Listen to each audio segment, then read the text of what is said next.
हमारे पास जो स्रोत हैं वो हमें सीधे दक्षिणेश्वर काली मंदिर के उस माहौल में ले जाते हैं।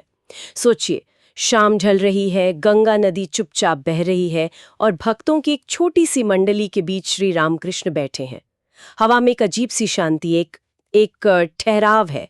और इसी माहौल में एक सवाल उठता है, एक ऐसा सवाल जो हजारों सालों से पूछा जा रहा है। हाँ, पूछा जा रहा है, मंजिल तक पहुंचने का सही रास्ता कौन सा है, ज्ञान का या भक्ति का?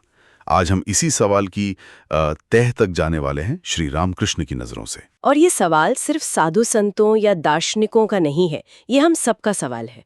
हम सब अपनी जिंदगी में एक संतुलन खोज रहे हैं, मतलब दिमाग और दिल के बीच का संतुलन। ज्ञान योग बनाम भक्ति योग की ये बहस तो सदियों पुरानी है। लेकिन इन स्रोतों की खूबसूरती ये है कि ये हमें कोई किताबी जवाब नहीं देते, बल्कि रोजमर्रा की जिंदगी से उठाए गए छोटे छोटे प्यारे उदाहरणों से एक बहुत बड़ी सच्चाई समझाते हैं। आज हमारा काम उन्हीं उदाहरणों में छिपे मोती निकालना है। मुझे लगता है कि सबसे पहला मोती तो उनके पहले वाक्य में छिपा है। स्रोत में श्री रामकृष्ण का एक उपदेश है, ज्ञान अहंकार को तोड़ता है पर प्रेम उसे पिघला देता है। जब मैंने इसे पहली बार पढ़ा तो मैं इन दो शब्दों पर अटक गई। तोड़ना और पिघलाना सुनने में एक जैसे लगते हैं, पर इनमें जमीन आसमान का फर्क है। बहुत बड़ा फर्क है। ये सिर्फ शब्दों का खेल नहीं, ये असल में ये पूरी प्रक्रिया का सार है। तोड़ने की क्रिया में एक तरह की हिंसा है, एक जबरदस्ती है। जबरदस्ती। आप हथौड़े से पत्थर तोड़ते हैं, पत्थर टूट तो जाता है, पर उसके नुकीले टुकड़े रह जाते हैं जो और ज्यादा चुभ सकते हैं, चोट पहुंचा सकते हैं। ज्ञान के रास्ते पर जब अहंकार को जबरदस्ती तोड़ने की कोशिश की जाती है तो अक्सर एक नया और ज्यादा सूक्ष्म अहंकार पैदा हो जाता है। अच्छा, किस तरह का? मतलब वो मैं ज्ञानी हूं या मैंने अपना अहंकार तोड़ दिया है वाला अहंकार, वो टूटा हुआ हिस्सा एक नए रूप में रह जाता है। हाँ, ये बात तो है। जबकि पिघलना, वो तो पूरी तरह से एक रूपांतरण है। बिल्कुल। जैसे बर्फ पिघलकर पानी बन जाती है। कोई जोर जबरदस्ती नहीं, बस थोड़ी सी गर्माहट मिली और रूप बदल गया। बिल्कुल। बर्फ की कठोरता, उसका आकार, सब कुछ खत्म होकर वो पानी की तरलता में बदल जाती है। बिल्कुल। कुछ भी पीछे नहीं छूटता। जी। तो प्रेम अहंकार के साथ यही करता है। बिल्कुल। उसे गर्माहट देता है। बिल्कुल, प्रेम वो गर्माहट है, वो अहंकार की कठोर संरचना को धीरे धीरे बिना किसी हिंसा के एक नई अवस्था में बदल देता है। और इसी बात को और गहराई से समझाने के लिए स्रोत में एक और कमाल का उदाहरण है, सूखे बीज वाला। हाँ, सूखे बीज का।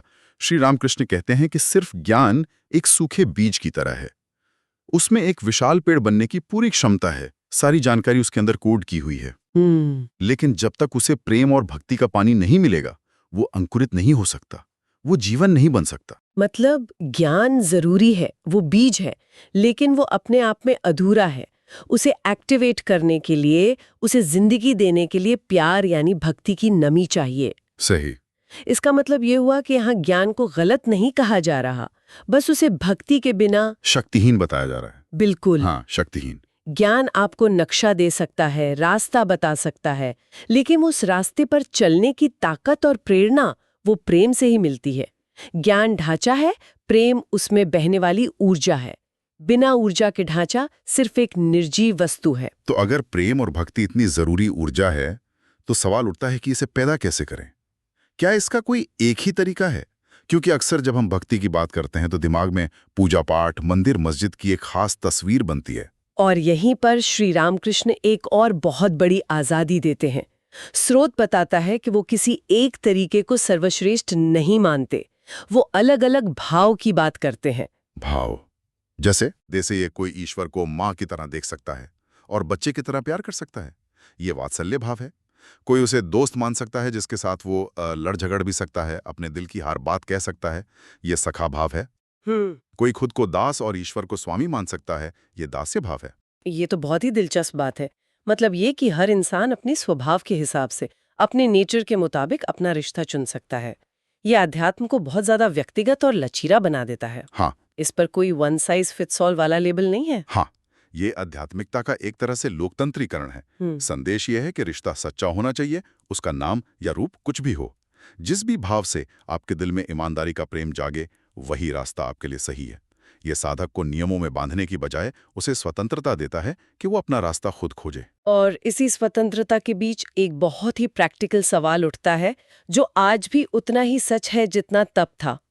श्रोत में एक गृहस्थ भक्त यानी घर परिवार वाला आदमी उनसे पूछता है, हम तो दुनियादारी में फंसे हैं, बाल बच्चे, नौकरी, धंधा, हमसे ये सब साधना, ये भक्ति कैसे होगी? मुझे लगता है ये सवाल आज इस बातचीत को सुन रहे लाखों लोगों के मन में होगा।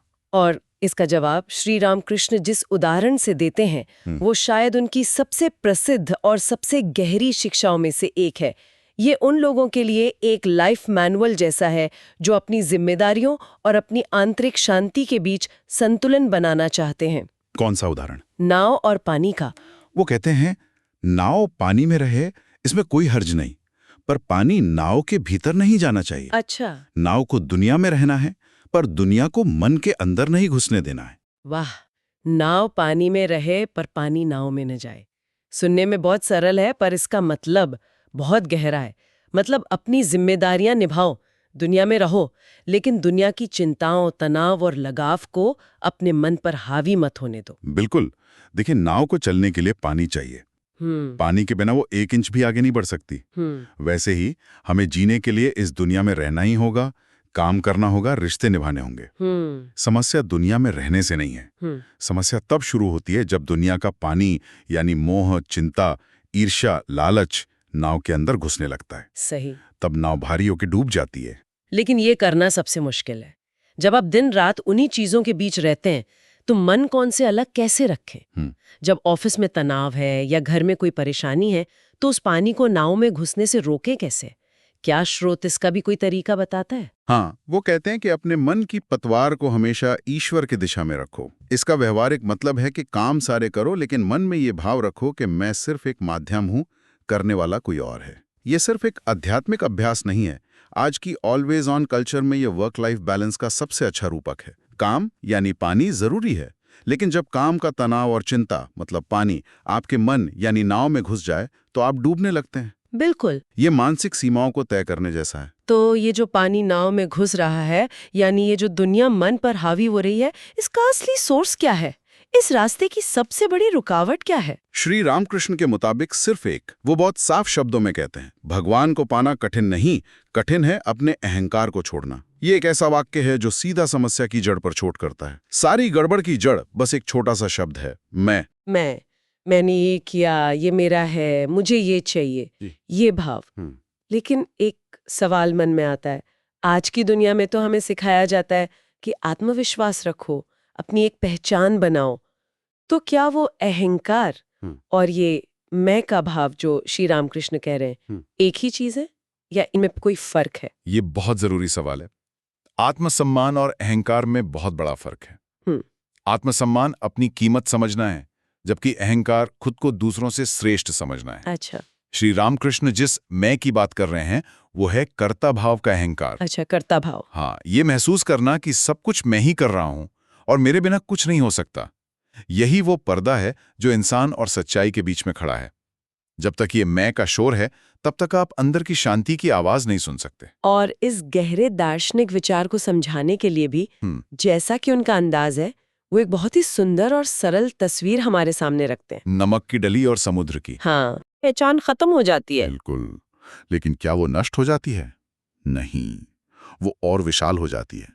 वो अपनी सीमित पहचान खोकर पूरे समुद्र की पहचान अपना लेती है। सही बात है। अब आप उसे समुद्र से अलग नहीं कर सकते। हाँ। यहाँ नमक की डली हमारी छोटी सी व्यक्तिगत चेतना है, हमारा मैं है, और समुद्र वो विशाल सार्वभौमिक चेतना है जिसे हम ईश्वर कहते हैं। साधना का अंतिम लक्ष्य इसी नमक की डली का समुद्र में घुल जाना है, अपनी छोटी पहचान को मिटाकर उस अनंत का हिस्सा बन जाना। ये मिटना नहीं, ये मिलना है। अगर हम अब तक की सारी बातचीत को एक साथ जोड़कर देखें तो तस्वीर कुछ ऐसी बन रही है, ज्ञान और भक्ति दोनों रास्ते हैं, लेकिन भक्ति रूपी प्रेम के बिना ज्ञान एक सूखे बीज जैसा है।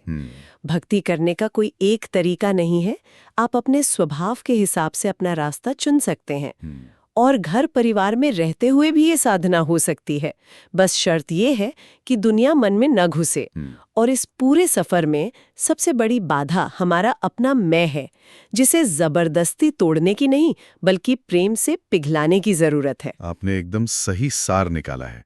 और श्री रामकृष्ण खुद इस पूरी चर्चा को अपने अंतिम निष्कर्ष में समेट देते हैं। हाँ, वो कहते हैं ज्ञान मार्ग ऊंचा है पर भक्ति मार्ग सरल है। और फिर वो एक बहुत ही जोरदार बात कहते हैं, खास तौर पर हमारे इस युग के लिए, जिसे कलयुग कहा जाता है। वो कहते हैं इस युग में प्रेम और नाम ही पर्याप्त है।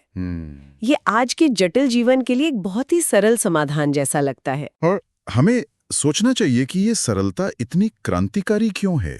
ये आध्यात्मिकता को कुछ चुनिंदा लोगों, विद्वानों, पंडितों या सन्यासियों की जागीर होने से आजाद कर देती है। ये कहती है कि ईश्वर को पाने के लिए तुम्हें बड़े बड़े ग्रंथ रटने की या पहाड़ों पर जाकर तपस्या करने की जरूरत नहीं है। अगर तुम्हारे दिल में सच्ची पुकार है, सच्चा प्रेम है, तो तुम जहां हो, जैसे हो, वहीं से उस तक पहुंच सकते हो। लेकिन कहीं ना कहीं हम लोग सरलता पर शक करने लगे हैं। आज की दुनिया में जहाँ हर चीज़ के लिए जटिल सिस्टम है, लाइफ हैक्स हैं, वहाँ अगर कोई कहे कि बस प्रेम करो और ईश्वर का नाम लो, तो लगता है कि ये कुछ ज़्यादा ही आसान नहीं है। क्या ये वाकई काम करता है? शायद ये आसान है, इसीलिए मुश्किल लगता है। अच्छा। क्योंकि इसमें हमें अपना कंट्रोल छोड़ना पड़ता है। उनका अंतिम निर्देश है, नाम लो, प्रेम करो और सब चिंता भगवान पर छोड़ दो। ये जो छोड़ दो वाला हिस्सा है, ये अहंकार के लिए सबसे मुश्किल काम है। सही। क्योंकि अहंकार तो हर चीज को पकड़कर रखना चाहता है, हर चीज को कंट्रोल करना चाहता है। ये शरणागति का भाव है। इसका मतलब ये नहीं है कि आप कर्म करना छोड़ दें। इसका मतलब है कि आप अपना सर्वश्रेष्ठ प्रयास करें और फिर फल की चिंता छोड़ दें। बिल्कुल। ये उस कर्ता भाव को छोड़ने का सबसे सीधा तरीका है। जब बोझ उतर जाता है, तभी मन शांत होता है।